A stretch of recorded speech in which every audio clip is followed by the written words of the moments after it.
Olá, no programa de hoje, as repercussões do novo pacote econômico do governo Lula. O que indicam as sinalizações no corte de gastos e na reforma de renda recém-anunciadas pelo Ministério da Fazenda. Os desafios para o cumprimento das metas fiscais, as críticas do mercado, os rumos dessa agenda no Congresso e os possíveis impactos conjunturais no país. Eu converso com o professor do Departamento de Economia da UFMG e presidente da Fundação IPEAD, Fabrício Mício.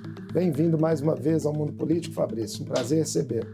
Obrigado, Marco, pelo convite. É um prazer estar aqui novamente, ainda mais para discutir uma pauta que esteve aí, consumindo nossos últimos dias. Os ânimos estão bem agitados em relação a esse tema e eu acho que a gente tem um bom espaço aqui para conversar um pouco sobre isso. Vamos pontuar bastante a respeito, então. As medidas de contenção de gastos, Fabrício, anunciadas pelo ministro Fernando Haddad, foram precedidas por longas negociações e embates internos no governo. O que lhe pareceu o desenho final? Eu fiquei feliz com o pacote anunciado, no sentido que eu acho que ele traz boas indicações, correção de algumas distorções, fórmulas algumas fontes de receita estão vinculadas ao arcabouço, que foi desenhado 2 anos atrás, então dá sustentação ao que foi prometido pelo governo. É óbvio que o mercado e os investidores não receberam tão bem assim, porque eles têm uma certa urgência em outras direções. Mas eu acho que o desenho, o formato, a indicação das políticas foram promissoras, no sentido de que corrigem distorções, acho que transforma o governo, atende a uma certa demanda da sociedade em relação a alguns itens. Eu classifico como positivo o pacote. Tem alguns números sobre o impacto estimado, 71,9 bilhões em 2025 e 2026, e em um horizonte mais longo a promessa do governo de poupar aí 327 bilhões até 2030. São metas que lhe parecem factíveis? Depende muito, Marco, da conjuntura econômica, de como a economia vai reagir ao longo do período. Então, a gente tem uma das medidas aí que é a isenção do imposto de renda, Isso até foi criticado pelo mercado, porque o governo abre mão de receitas agora, na perspectiva de você melhorar as condições e receber aumento de receita no futuro. Se a gente imaginar que essas receitas do imposto de renda ficam na mão do consumidor e o consumidor efetivamente gastar, isso pode impulsionar o crescimento da economia e efetivamente a receita pode vir até mais do que está estimado. Então depende muito da conjuntura econômica, se essas medidas vão influenciar a economia no seu dia a dia. Ainda sobre o mercado, você já citou aí as reações, em grande parte negativas, a esse pacote. Após o anúncio das medidas, dólar subiu, bolsa caiu. Isso tudo eram reações esperadas? Está dentro de um contexto? Eram reações esperadas, O mercado, obviamente, tem críticas em relação ao pacote, porque acho que o pacote é muito tímido, em relação ao que eles estavam esperando, mas faz sentido, do ponto de vista do mercado, ter esse tipo de reação. Deixa eu só dar um exemplo para a gente tentar deixar isso claro, O mercado são investidores. Os investidores sempre atuam nesse binômio risco-retorno. Retorno, só para simplificar, é a taxa de juros. Vamos pegar a Selic como uma referência. E o risco é o risco de, quando vencer aqueles títulos, o governo te pague efetivamente o que você tem direito. Então, a maioria dos títulos no futuro estão contratados, já tem o seu retorno definido. O risco aqui está dado aquela época do vencimento do título, o governo não tem dinheiro para honrar o compromisso. Então, qual é a reação ótima do mercado? É justamente brigar para que tenha um ajuste fiscal, para que o governo tenha caixa, para que esse risco no futuro seja minimizado. Então, é uma reação esperada do mercado. É lógico que o mercado vai atuar assim, faz muito sentido. O dólar subir, a gente tem câmbio flutuante, então o dólar subir um pouco, a bolsa reagir com o mau humor do mercado, dos bancos, isso tudo é normal. Eventualmente, o tanto que se dá de atenção a isso é que chama um pouco de atenção, porque boa parte da imprensa ficou muito em cima dessa pauta, sem necessariamente avaliar profundamente os efeitos das mudanças do pacote fiscal, que eu acho que é mais importante do que a reação do mercado em si. Pode haver componentes ideológicos também nessa reação do mercado, que, por exemplo, em algumas medidas do governo Bolsonaro em relação a precatórios, não houve tanta chiadeira. Com certeza tem, né? Não é nem, eu acho que nem é tão ideológico no sentido da política. Eu acho que é money mesmo, né? Porque faz sentido, isso é um negócio, né? Então, quando você tem um aumento de risco na cabeça do investidor porque o governo não fez o dever de casa como ele gostaria, é óbvio que esse cara vai, por todos os meios, tentar interferir nessa política para mitigar o risco dele. Se possível, aumentar o retorno. São setores com força política expressiva, né? Sim, De o lobbies, mercado etc. são os grandes bancos, né, e grandes empresas, grandes agências ligadas ao mercado financeiro. Então, a voz deles sempre é ouvida. Eu acho que faz parte da democracia, faz parte eles terem esse tipo de comportamento. O que eu acharia estranho é determinados órgãos do governo ceder esse tipo de pressão sem uma justificativa clara, né? Aí acho que isso aí seria estranho. Queria tentar dissecar com você, Fabrício, um pouco mais alguns pontos específicos desse pacote. O reajuste do salário mínimo só poderá crescer aí 2,5% acima da inflação, enquanto atualmente é indexado ao crescimento do PIB. Qual o sentido dessa alteração? A regra de reajuste do salário mínimo é a inflação do ano passado mais o crescimento do PIB de 2 anos atrás. Faz muito sentido você atrelar o crescimento do salário mínimo à taxa de crescimento do PIB, porque o PIB é uma proxy para a produtividade. Então, se a produtividade está aumentando, significa que o trabalhador está mais produtivo, ele deve receber mais. Então, é justo você corrigir o salário mínimo. O problema é que a regra atual não prevê essa trava do 2,5%. Então, a taxa de crescimento do PIB pode crescer acima de 2,5%, e aí você ser obrigado a reajustar o salário mínimo a uma taxa de 3, 4, 5%, por exemplo, nos próximos anos. E como as despesas primárias do governo, em geral, estão associadas e atreladas ao salário mínimo, isso jogaria as despesas primárias do governo muito para cima, muito além dos 2,5%. E aí coloca o arcabouço fiscal lá de 2023 em xeque. Então, quando você trava o crescimento do salário mínimo, que é a base para as despesas primárias do governo, você solidifica o arcabouço fiscal e isso dá mais segurança. Pode até crescer, mas cresce no limite das receitas, 2,5%. As medidas que afetam, né, militares também chamaram bastante atenção nesse pacote. Tem ali um estabelecimento de uma idade mínima de 55 anos para a aposentadoria dos integrantes das Forças Armadas, ainda que com uma regra de transição aí, né, para os próximos anos, e também a limitação do repasse de transferências de pensão. Além do aspecto financeiro, esse ponto tem um simbolismo político importante no governo, enfim, encarar esse tema, né? É um debate que está há muito tempo aí na sociedade. Exatamente, eu lembro que quando da aprovação da PEC do teto dos gastos, né, um monte desses assuntos vieram à tona, né? A ideia de você tributar os mais ricos, de você corrigir distorções, nesse caso dos militares que você mencionou são uma delas. Eu acho que muito menos do que o valor em si, né, do que você vai conseguir economizar com isso, porque veja, isso é de longo prazo. A aposentadoria dos militares é daqui 10, 15, 20 anos que você vai ter o efeito dessa medida. Mas ela dá uma direção para o governo, ela mostra que o governo está engajado em tentar resolver problemas históricos da sociedade brasileira. É uma pena que isso demore tanto tempo, né? Porque o debate da PEC do teto dos gastos foi em 2015, 2016. Estamos em 2004, 2025, já deu 10 anos, e só agora a gente sinaliza corrigir algumas distorções que já faz anos que a sociedade vem apontando. Nesse né? setor tem muita resistência a essas mudanças, a gente viu inclusive nos últimos dias, um vídeo da Marinha, né, reagindo, foi interpretado aí como uma reação a essa medida anunciada. Não é fácil mexer com a alta burocracia do Estado, né? Militares, mas também tem os super salários que eles vão rever.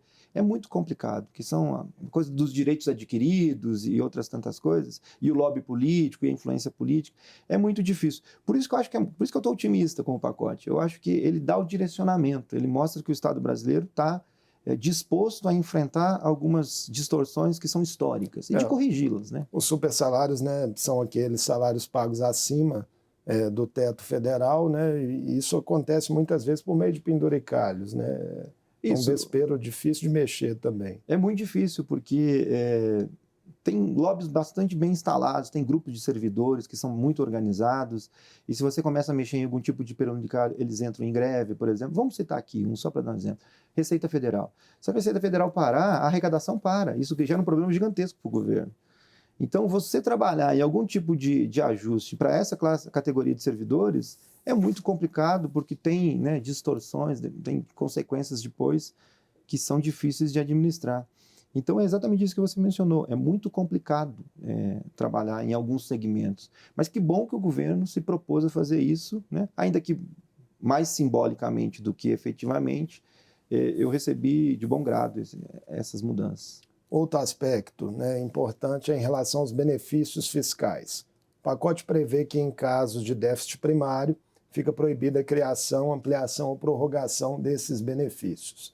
Qual sua visão, Fabrício, sobre a existência desses benefícios atualmente no país, se eles ocorrem ou não em excesso? É um debate também muito latente.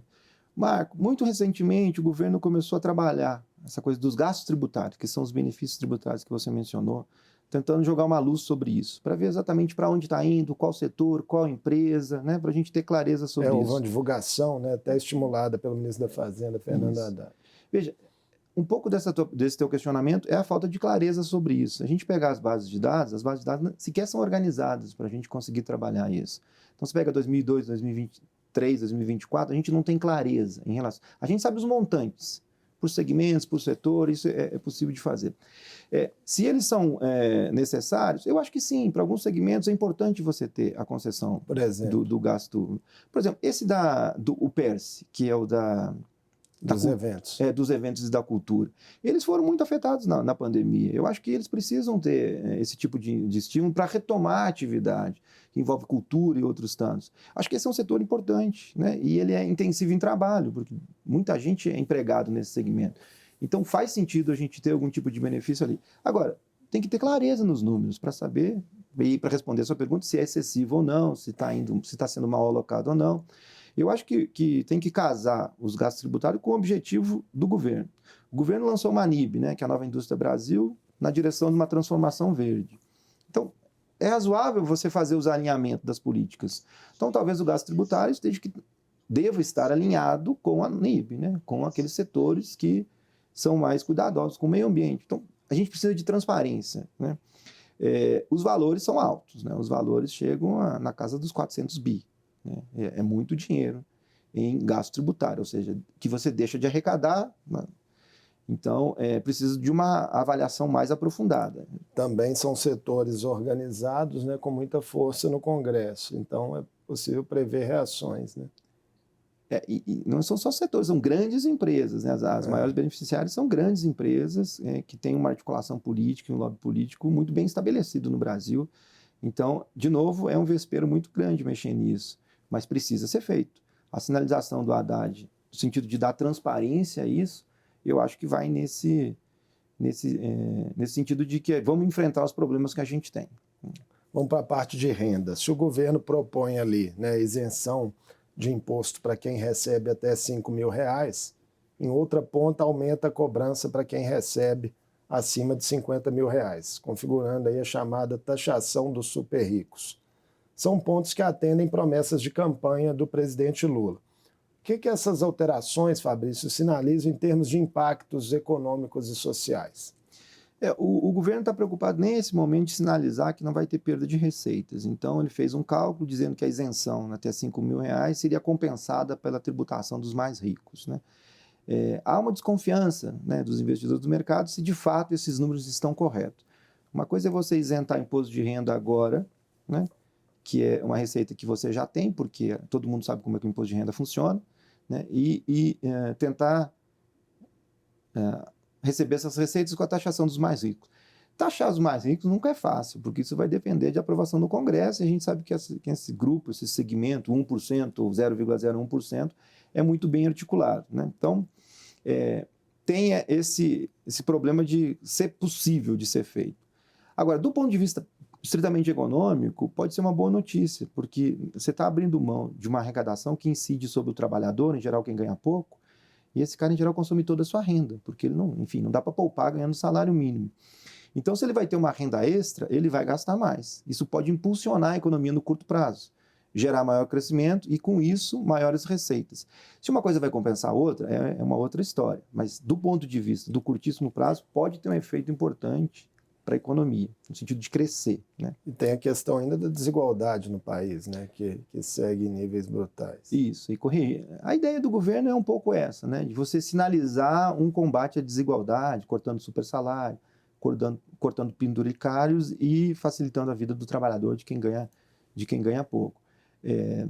De novo, não está aprovado, foi só anunciado, né? Eu espero que essa agenda não se perca nessa negociação, porque eu já escutei coisas do tipo, não, vamos primeiro com as medidas de ajuste fiscal mais propriamente dito e vamos deixar a coisa de renda para depois. Pois é, tudo isso tem que passar, né, pelo Congresso. A gente já falou das dificuldades aqui, acho que umas 3 ou 4 respostas, né, do que pode acontecer por lá.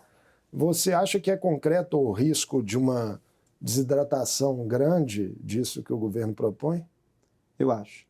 Inclusive porque uma parte das emendas parlamentares também estaria atrelado a esse crescimento das receitas, né? Dentro desse range de 0,6, no máximo 2,5. E mexer com as emendas parlamentares virou, né, um suplício, né? Porque todo parlamentar agora gostaria de ter a possibilidade de destinar recursos para suas bases. Então eu acho que esse é um ponto adicional, né? Para além de toda essa apreensão que a gente está vendo nos últimos dias. Eu torço muito porque seja aprovado, vi que o governo sinalizou isso, mas eu, sendo bem honesto, acho bastante difícil de ser aprovado esse ano e espero que não se desidrate, porque se você deixar para depois, vão fatiando a pauta e aí vão aprovando só coisas que são de interesse de determinados grupos e o projeto todo se perde. Vamos ter que acompanhar as próximas semanas. O presidente do Congresso, o senador Rodrigo Pacheco, chegou a sinalizar em entrevista que, a exceção da parte de renda, talvez esse pacote realmente seja aprovado ainda em 2024.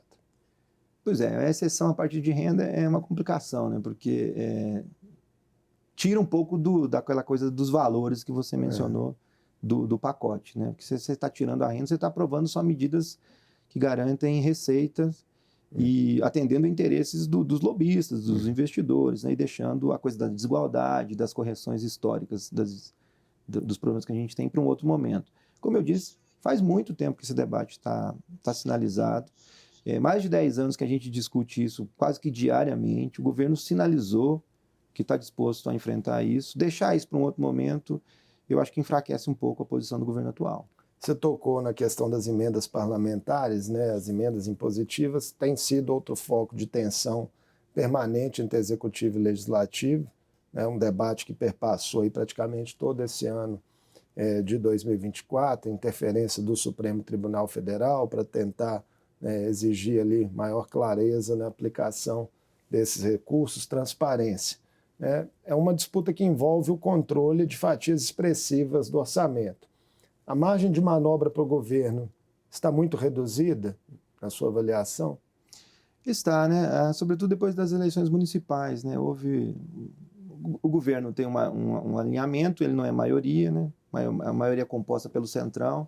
O Centrão se fortalece muito com as eleições municipais. Eu acho que eles devem cobrar fatura, né? No linguajar popular. Isso pode tirar algumas pautas do governo atual da mesa, né? E ser incluídas outras. E uma das coisas que a gente sabe é que o Centrão trabalha muito em cima das emendas parlamentares. É de interesse desse grupo político de manter essa lógica. Então, eu acho que isso ainda vai dar muito pano para manga, vai ter muita discussão, e eu acho que o governo saiu enfraquecido das eleições. O que tudo indica, o Centrão vai continuar, né, no comando das duas casas no Congresso, também nas eleições em fevereiro, né, que ocorrerão por lá. Esse cenário político é bem complicado para colocar essas mudanças que a gente está discutindo em prática, né, porque o governo não adianta ter só boa intenção, ele tem que ter maioria para aprovar, né? E essa maioria, às vezes você consegue, mas tem que ter uma articulação, uma negociação que compromete certas pautas para o futuro. Então, eu não sou otimista em relação a isso. Acho que as emendas parlamentares é uma coisa recente, uma forma como o Estado brasileiro aprendeu a operar muito recentemente, né? A gente já tinha no passado, mas era bem mais limitado. E agora vai ser um pouco difícil voltar atrás, né? A ideia do pacote é você limitar isso ao arcabouço que foi aprovado, porque o Congresso aprovou. Então, estaria aprovado, né? Teria a tutela do Congresso. Mas não sou muito otimista em relação a isso, não. Para alguns analistas, Fabrício, o governo deveria ter evitado misturar as questões fiscais com as propostas de renda, né? No sentido de que talvez isso essa mistura potencializaria ruídos? Qual que é a sua visão? Depende muito de quem está olhando, né, o pacote fiscal. Eu acho que é de bom tom você anunciar. Anunciar as medidas fiscais hoje e a isenção do imposto de renda uma semana depois, não tem muita diferença. Isso eu acho que é só mais uma visão política, ideológica do todo, do que efetivamente do resultado do pacote. Frustra um pouco as expectativas porque era isso, né? O investidor, ele quer garantias, e a garantia está no superávit primário, né? Você tem dinheiro para pagar, honrar seus compromissos. Quando você anuncia, junto com isso, que você vai abrir mão de receitas, que é a coisa do imposto de renda, você dá um sinal dúbio, né? Será que efetivamente o balanço aqui é positivo ou negativo? É isso que o investidor se apega. Como ele não tem os números, né? Ele vai ficar sempre receoso, e aí ele vai bater na parte que ele acha que é mais fraca, que é essa, de você ter anunciado o pacote de renda juntos. Mas, de novo, essas são pautas que já tinham sido anunciadas no programa de governo, a pauta que o partido, né, esses partidos de esquerda já discutem há anos, né? Então eu acho que não é novidade. Do ponto da teoria econômica, o que a gente sempre fala é tem que ter transparência e coerência. Se o governo sinalizou agora, o governo está sinalizando pela transparência, né? Seria surpreendente ele chegar uma semana depois e apresentar um pacote só para renda. Então, eu acho que essa crítica ela é infundada, não vai ao ponto direto. Para o anúncio dessas medidas, né, houve um pronunciamento em rede nacional do ministro da Fazenda, Fernando Haddad, em que ele enfatizou ali a economia como um eixo central de conquistas desse governo Lula III, comparando com dados de gestões anteriores. Como é que você enxerga a conjuntura econômica geral do atual momento, o comportamento aí dos principais índices? Estou bem otimista, sobretudo quando eu olho os dados do mercado de trabalho. A taxa oficial de desemprego hoje está em 6,2, segundo o IBGE. E quando você olha também o número de pessoas desalentadas, tem reduzido significativamente, ou seja, pessoas que antes estavam desinteressadas pelo mercado de trabalho voltaram a ingressar no mercado de trabalho, e ainda assim a taxa de desemprego caiu. Então, quando você olha a taxa de desemprego, né, e desemprego é a proxy para a economia real mesmo, né, para a capacidade utilizada real, no dia a dia, você vê que a economia tem se acelerado. Previsão para a taxa de crescimento é em torno de 3, depende muito de quem estima, 2,8, 3, 3,2. Não é uma taxa de crescimento irrisória, né, olhando o passado recente. Taxa de juros, mesmo que tenha um aumento, né, considerando esse pacote fiscal, 0,75%, 1%, ela não está em patamares tão elevados assim, já teve muito pior, né, nos últimos anos, então ela está relativamente controlada, inflação está dentro da meta, exportações vão bem, então acho que sim, os indicadores são bastante positivos, ainda que as pesquisas de opinião mostrem um certo descontentamento da população. Pois é, essas pesquisas apontam, né, uma certa discrepância entre a evolução de dados e as percepções da população. Né? População, setores expressivos dela, inclusive, veem, né, a perspectiva econômica com pessimismo. O que pode estar por trás disso? Eu acho que tem duas explicações assim, que eu consigo ver no horizonte. Uma é que alguns itens da cesta básica, os itens de consumo realmente subiram muito de preço, né? Isso não significa que a inflação é uma média, né? Então, mas aí esses itens subiram muito.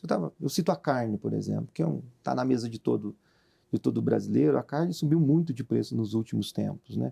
E isso começa a irritar a população. Então, tem itens específicos que aumentaram muito de preço e a população se apega ao crescimento dos preços desses itens para fazer a sua avaliação.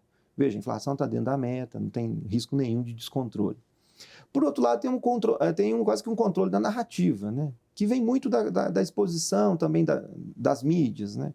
Eu acho que até um cientista político teria mais fundamento para explicar, mas eu acho que tem uma coisa de transição de geração. As pessoas compram certas narrativas que são alimentadas nas mídias, sobretudo na internet, de um certo pessimismo em relação à economia brasileira, quando os indicadores mostram exatamente o oposto, né? O Brasil vem numa recuperação que parece ser sólida, né? Então, esse descasamento tem fundamentos outros que talvez não a própria economia.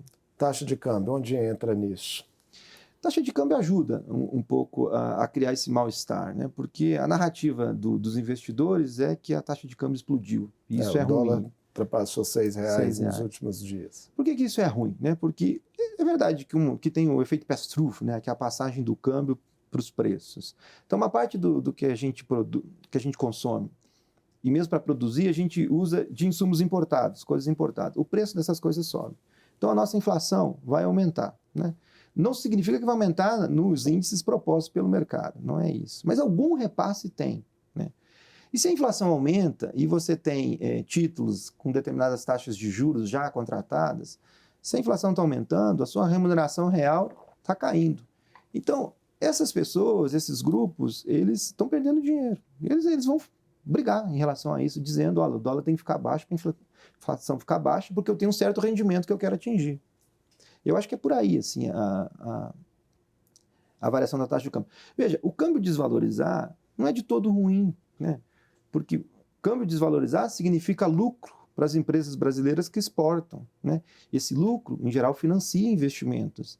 Então, essa desvalorização de 5,60 para 6,11, 6,20, a depender do dia, não tem nada de fundamental, assim, de novo, que possa, do ponto de vista da teoria, da economia, dizer, é um grande problema. O câmbio é flutuante, então ele flutua dentro de uma determinada margem que o Banco Central acha que está ok. É a palavra, inclusive, da direção do BC nessa segunda-feira, né, de que o câmbio está com o comportamento esperado para o momento. Isso. E, em geral, o Banco Central também não atua muito para intervir no câmbio, né? Ele mexe na taxa de juros à mercê das expectativas que ele tem da inflação. Então, para ele manipular a taxa de juros, ele tem que vir a público nas próximas reuniões e sinalizar, dizendo, olha, a inflação futura tem uma alta fundamentada nesse choque, enfim, pode ser algum evento, demanda, alguma outra coisa do tipo. Agora, o Banco Central não pode reagir a câmbio, porque historicamente ele não reage a câmbio, né? Ele olha a inflação. Bem rapidinho para fechar nossa conversa, que estamos com o tempo quase estourado. Com a polarização política, né, ideológica ainda latente na sociedade, como é que você vê o desempenho da economia influenciando aí rumos do país em 2026? Marco, eu acho que mudou um pouco os fundamentos da eleição. Quando a economia vai mal, isso prejudica o governo atual, né? Quem está no poder. Provavelmente esse vai ter muita dificuldade de se reeleger. Mas quando a economia vai bem, não quer dizer que isso ajuda na reeleição, porque, em geral, as eleições elas trazem elementos externos à economia. Então, se a gente pegar as últimas eleições, tanto do ponto de vista presidencial como dos governos estaduais e municipais, a pauta não foi economia, a pauta foi valores, né? São outros temas.